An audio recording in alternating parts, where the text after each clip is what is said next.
Welcome friends, this is Dr. Ayan and today we will discuss some physiology aspects of COVID-19. By now, we know that the disease is called COVID-19 and the virus responsible for this infection is called SARS-CoV-2 or SARS coronavirus 2. It is an RNA virus. The virus spreads through droplet infection or contact infection, and once within the respiratory tract, the virus affects type 2 pneumocytes or type 2 pulmonary alveolar epithelial cells. On the surface of the type 2 pneumocytes, we have got a receptor called ACE2 or angiotensin converting enzyme type 2 receptor. The viral spike proteins are recognized by this ACE2 receptor and the virus enters into the cell. Once within the cell, the virus is carried within the vesicle to the cell's nucleus. Within the nucleus, the virus particle utilizes host cell machinery to multiply itself. This is how the virus damages the type 2 pneumocyte or pulmonary alveolar epithelial cell type 2. The severe form of the respiratory disease is ARDS, where fluid accumulates within the respiratory tract. It is otherwise called non-cardiogenic pulmonary edema or acute respiratory distress syndrome. This was the basic pathology we had until a certain point of time when a 34-year-old male in the United States was diagnosed as COVID positive. The patient was asymptomatic or was mildly symptomatic, but otherwise the patient was doing well, and after 2 weeks, the patient suddenly developed hemiplegia or hemiplegic paralysis, and the patient died. So it was the turning point which forced the scientists and doctors to think otherwise. And from that point, researches went on and we found some newer pathogenesis. So by now, we know that the pathology behind this COVID-19 infection is not only limited to respiratory system. It may be a multi-system disorder, and the basic pathology is not limited to the respiratory epithelium or type 2 pneumocyte. The hallmark of pathophysiology of this disease is basically endothelial dysfunction.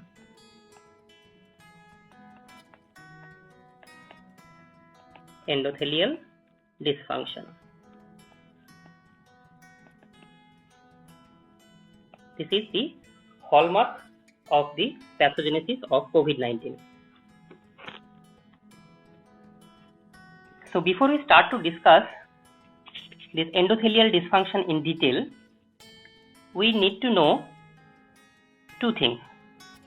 Number one, we need to know the detail about the receptor called ACE2 or angiotensin converting enzyme type 2. So the first question is whether this ACE2 or angiotensin converting enzyme type 2 receptor is the same protein which is involved in renin angiotensin aldosterone system. The answer is a big no. These two enzymes are different enzymes. The enzyme which is involved in renin angiotensin aldosterone system or renin angiotensin aldosterone axis is called ACE1, or simply it is called ACE or angiotensin converting enzyme. The enzyme ACE2 is a different variant of this enzyme which is mainly located within the lung. We already discussed its presence over the surface of type 2 pneumocyte. It is also present in vascular endothelium and it is also present in the GI tract. On the other hand, angiotensin converting enzyme or ACE, it is also exclusively present in lung and it is also present in some amount in endothelium.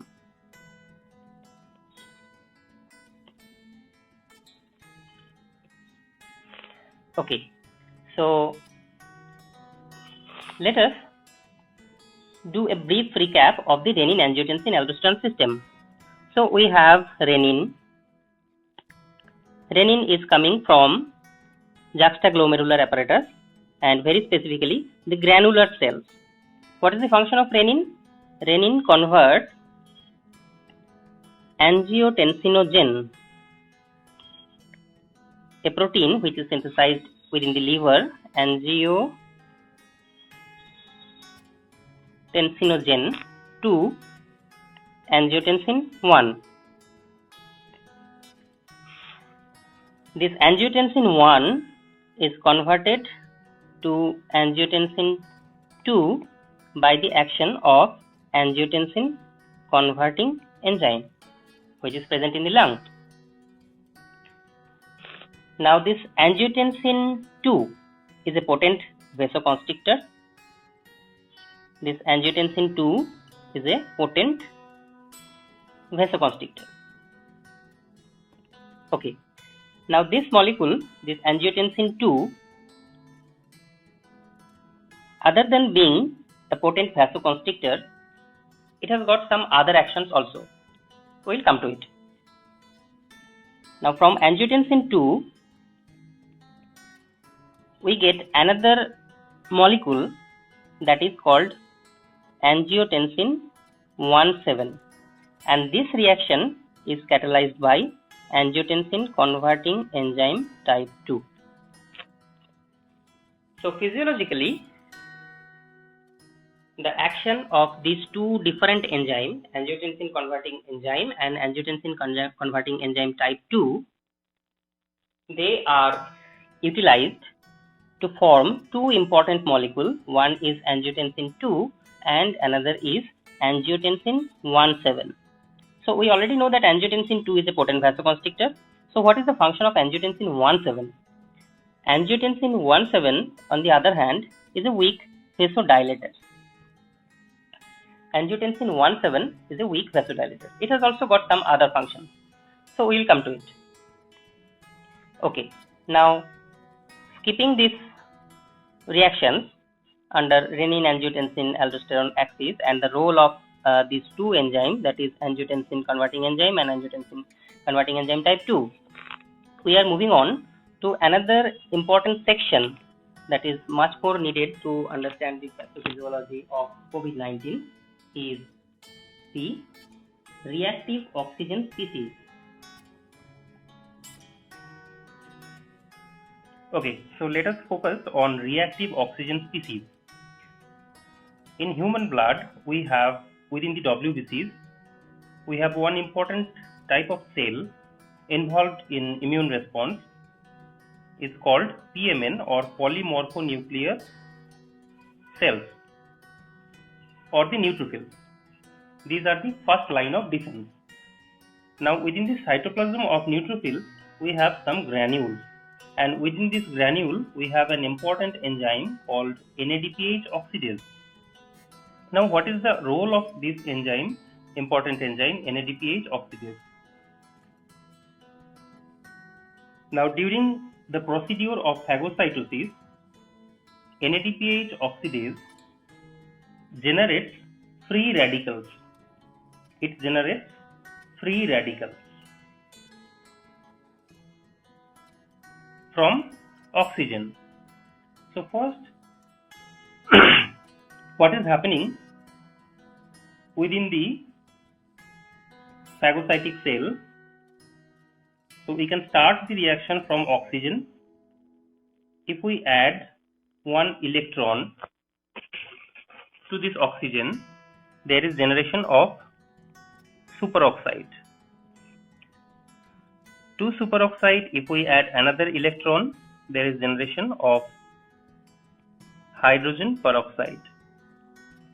When another electron is added, we get hydroxyl radical and another electron to generate water. Now in this chain reaction, the intermediates, that is superoxide hydrogen peroxide, and hydroxyl free radical. These are all called reactive oxygen species. So what are basically reactive oxygen species? Number 1, superoxide, number 2, hydrogen peroxide, and number 3, hydroxyl free radical. This reactive oxygen species, the role of this reactive oxygen species is to kill the microbe, whether it is bacteria or virus.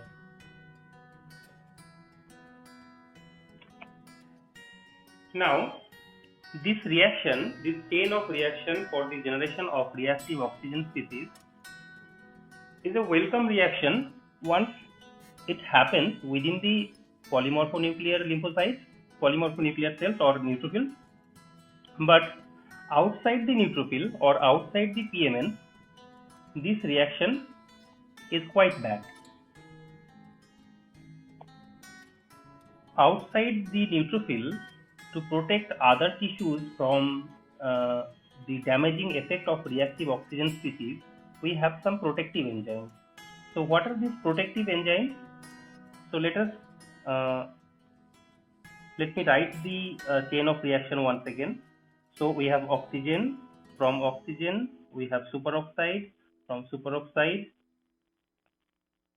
we have hydrogen peroxide, from hydrogen peroxide we have OH radical, and then ultimately a neutral molecule, that is H2O. So at every step we add one electron or a single electron. Now, to protect the normal human tissue from the damaging effect of reactive oxygen species, we have mainly 3 enzymes. Number 1 is superoxide dismutase. So first enzyme is called your superoxide dismutase. So this enzyme, which is called superoxide dismutase,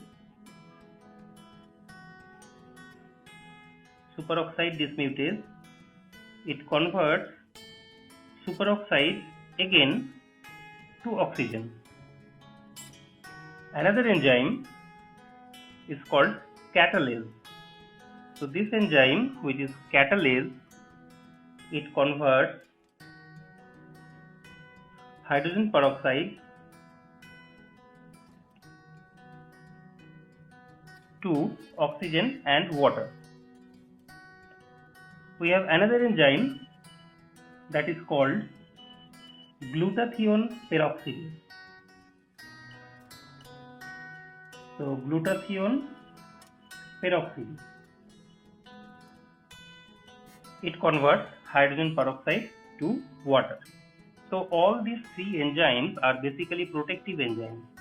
Number 1 superoxide dismutase, number 2 catalase, and number 3 glutathione peroxidase.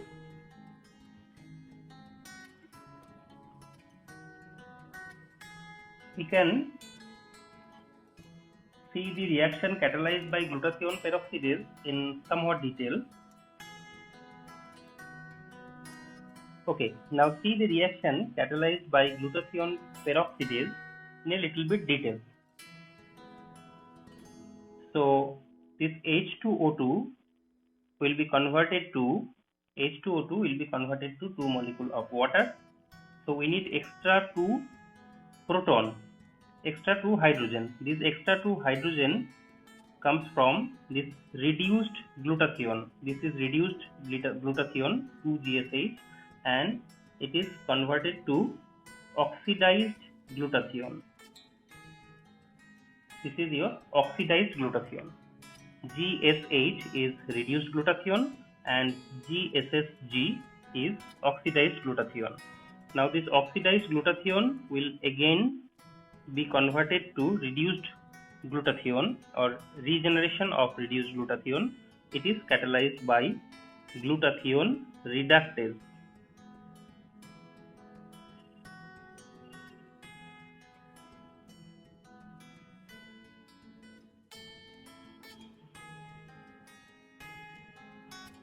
glutathione reductase, and this reaction is catalyzed by glutathione peroxidase, and this one is glutathione reductase. So basically these two enzymes are very important enzymes: superoxide dismutase catalase and glutathione peroxidase. For all these three enzymes to act, we need some cofactors. So what are these cofactors? For superoxide dismutase, cofactors are zinc, manganese. For catalase, the cofactor is iron, and for glutathione peroxidase, cofactor is selenium. So, and another cofactor is copper, which is involved in the reaction catalyzed by superoxide dismutase. So from this reaction, we can easily understand the importance of these micronutrients: zinc, copper, manganese, iron and selenium for the protection against reactive oxygen species in normal tissue. Okay, now the first reaction in this chain reaction, the first reaction which is generation of different free radicals from oxygen, is catalyzed by NADPH oxidase.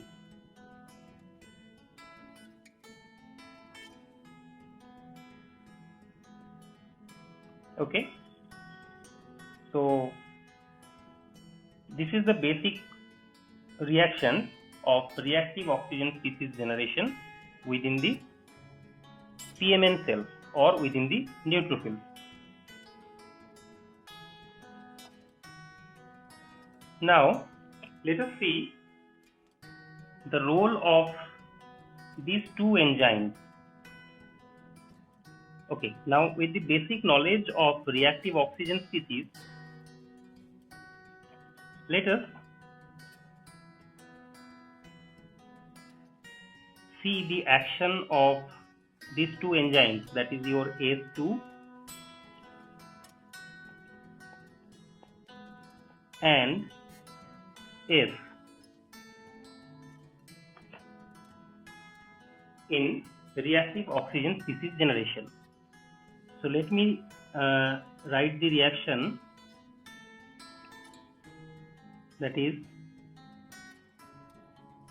from renin to generation of angiotensin.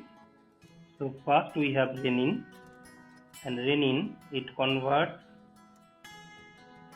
angiotensinogen to angiotensin 1, and from angiotensin 1 we have angiotensin 2, and from angiotensin 2 we have angiotensin 1,7, and we know that angiotensin 2 is a vasoconstrictor and angiotensin 1,7 is a vasodilator. The reaction from angiotensin 1 to angiotensin 2 is catalyzed by ACE, and the reaction from angiotensin 2 to angiotensin 1,7 is catalyzed by ACE2. Now the important enzyme which we already discussed in reactive oxygen species generation is your NADPH oxidase. This enzyme NADPH oxidase, here is the role of this enzyme NADPH oxidase. It converts oxygen to superoxide. The first reaction in the generation of reactive oxygen species generation is catalyzed by NADPH oxidase. we have already seen. Now, this angiotensin 2, other than being a potent vasoconstrictor, it activates NADPH oxidase. On the other hand, angiotensin 1,7, other than being a weak vasodilator, it inhibits NADPH oxidase. So, within the endothelium, within the vascular endothelium, the balance between angiotensin 2 and angiotensin 1,7 is very much important, because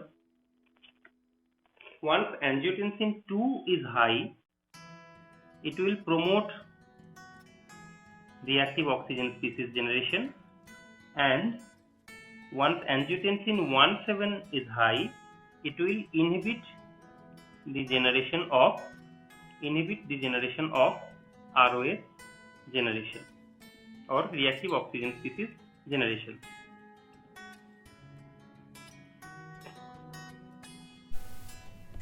Okay, now let us see what happens within the endothelium when the patient is infected with SARS-CoV-2, or what is the effect of the virus SARS-CoV-2 on vascular endothelium.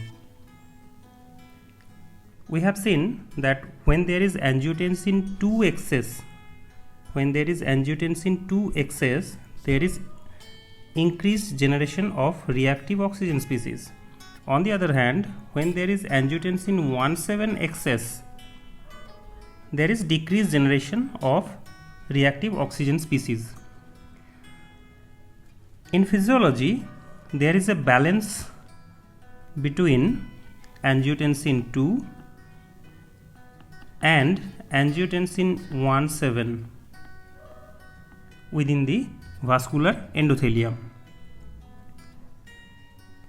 Now we have already discussed that this receptor, that is called ACE2 receptor, it is also present abundantly within the vascular endothelium or at the cell surface of the vascular endothelium. Now whenever SARS-CoV-2 binds to this ACE2 receptors on the vascular endothelium, it consumes it. So the more the viral load is, the more is the consumption of ACE2 or angiotensin converting enzyme type 2. As a result, within the surrounding of vascular endothelium, all ACE2 receptors are consumed. As a result, what happens? We have already seen that ACE2 contributes to the generation of angiotensin 1,7. So in the deficiency state of ACE2, angiotensin 1,7 production will be less and angiotensin 2 will be more. So within the vascular endothelium, what happens? There is an excess in angiotensin 2, and we have seen that angiotensin 2, it activates NADPH oxidase, and NADPH oxidase is the major culprit which is responsible for the generation of reactive oxygen species. So when SARS-CoV-2 infection is there is abundance of reactive oxygen species within the environment of the vascular endothelium, that is increased superoxide, increased hydrogen peroxide, increased hydroxyl radical within the vascular endothelium. And these reactive oxygen species, they they damage the vascular endothelium, and as a result of this damage to vascular endothelium, this endothelium lining is damaged, and as a result what happens within the endothelial cells, we know there are something called Weibel-Palade bodies, and within these Weibel-Palade bodies there is von Willebrand factor. So the content of these Weibel-Palade bodies is von Willebrand factor, and as a result of damage of this endothelium by this reactive oxygen species, these Weibel-Palade bodies, they degranulate and von Willebrand factor is released within the circulation. And we already know that von Willebrand factor, it is a major activator of factor 8, clotting factor 8, and it converts clotting factor 8 to activated clotting factor 8, and this initiates the coagulation cascade.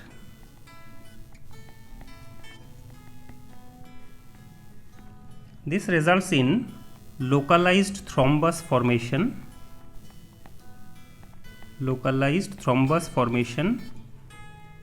within the arteries. Localized thrombus formation, and this localized thrombus, it may get dislodged, and when it gets dislodged to lung, it may cause pulmonary embolism. When this localized thrombus gets dislodged to brain parenchyma, it can cause CVA, cerebrovascular accident, or stroke. So due to this pathophysiology, some patients are being treated with some specific group of patients of COVID-19 are being treated with low molecular weight heparin and aspirin. Another thing is there, that is, whenever this localized thrombus formation starts, we know that it is the body's normal tendency to activate fibrinolytic system. Whenever there is tendency to thrombus formation, and body automatically tries to dissolve this thrombus by activating fibrinolytic system. So when localized thrombus formation happens, there is simultaneous activation of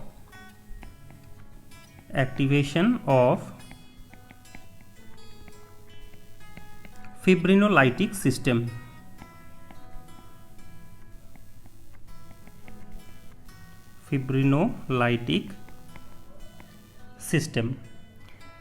And activation of this fibrinolytic system generates fibrin degradation product, which is also called D-dimer.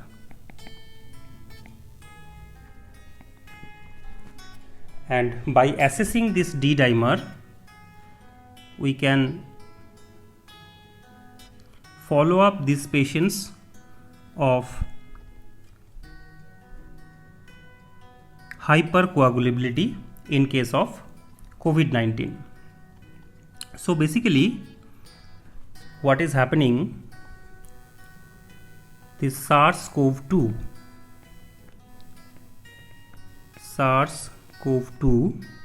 it consumes, or the amount of angiotensin converting enzyme type 2 is reduced. It consumes ACE2 receptors. As a result, there is increased amount of angiotensin 2 and decreased amount of angiotensin 17, and it causes increased NADPH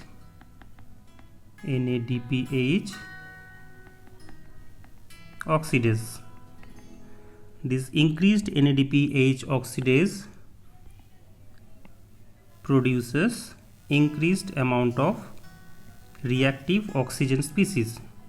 This increased reactive oxygen species, they cause endothelial damage.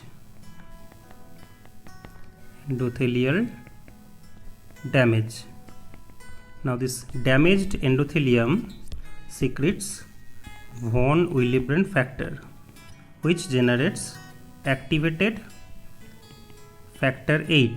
This activated factor VIII causes thrombus formation.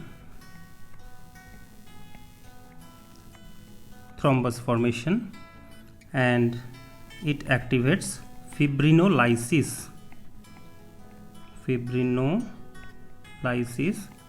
which increases D-dimer level in patient's blood. Increase D-dimer, and this D-dimer assay is very useful to follow up the patients of severe COVID-19 disease. So this was in a nutshell the pathophysiology of COVID-19 infection. Thank you.